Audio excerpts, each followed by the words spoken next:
नमस्कार, जोहर, प्रणाम। मेरा नाम है रमेश कुमार। तो दोस्तों, हमारे देश के प्रधानमंत्री सभी जनता को हमेशा मूर्ख ही समझने का कोशिश करते हैं। तो यानी कि 24 घंटा बीत गया, यानी कि कल उड़ीसा में चुनाव प्रचार के लिए गए हुए थे और वहाँ चुनाव प्रचार करने के दौरान किस तरह से लोगों को गुमराह करने का कोशिश कर रहे हैं। पूरब से लेकर पश्चिम से, उत्तर से लेकर दक्षिण से, हर राज्य का जहाँ जहाँ बीजेपी का सरकार है वहाँ पर ही नाम लेने का कोशिश कर रहा है या लोगों को किस तरह से बरगलाने का कोशिश कर रहा है।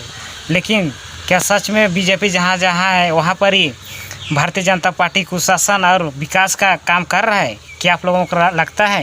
तो साथियों, हमारे देश के प्रधानमंत्री उड़ीसा में एक चुनाव प्रचार में संबोधित कर रहे हैं जनता को और वहाँ रहने वाले लोगों को किस तरह से भड़काने का कोशिश कर रहे हैं, गुमराह करने का कोशिश कर रहे हैं। साथियों, भाजपा की पहचान सुशासन है, इसलिए भाजपा को जहां भी सेवा का मौका मिलता है उस राज्य का विकास नई गति पकड़ लेता है। अब मैं आपको उदाहरण देता हूं।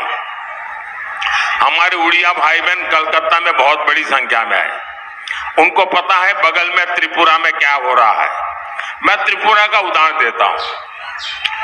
जैसे त्रिपुरा को 30 साल से ज्यादा के कम्युनिस्ट और कांग्रेस शासन ने तबाह कर दिया। साल 2018 में वहां के लोगों ने भाजपा को जिताया और सब नए थे, सारे एमएलए नए, कोई अनुभव नहीं था। जैसे हमारे उड़ीसा में सब मेरे नौजवान साथी चुनाव लड़ रहे हैं, वैसा त्रिपुरा में था। अब त्रिपुरा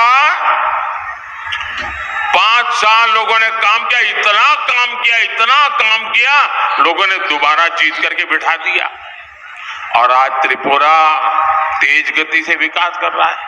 ये हमारा उत्तर प्रदेश बदनाम हो चुका था, कानून व्यवस्था सब।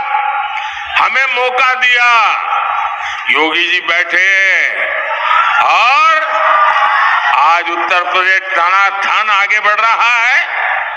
भाजपा सरकार में अब यूपी की चर्चा रिकॉर्ड निवेश के लिए होती है, विकास कार्यों के लिए होती है। असम में भी बरसों के कांग्रेस शासन को देखने के बाद लोगों ने भाजपा को चुना। अब असम हिंसा का दौर पीछे छोड़कर आधुनिक इंफ्रास्ट्रक्चर के रास्ते पर आगे बढ़ रहा है।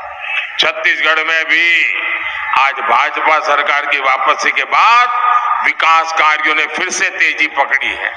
ऐसे ही उड़ीसा में डबल इंजन की सरकार बनने के बाद यहाँ बहुत तेजी से विकास होगा। हमारे देश के प्रधानमंत्री से सवाल करना चाहता हूँ।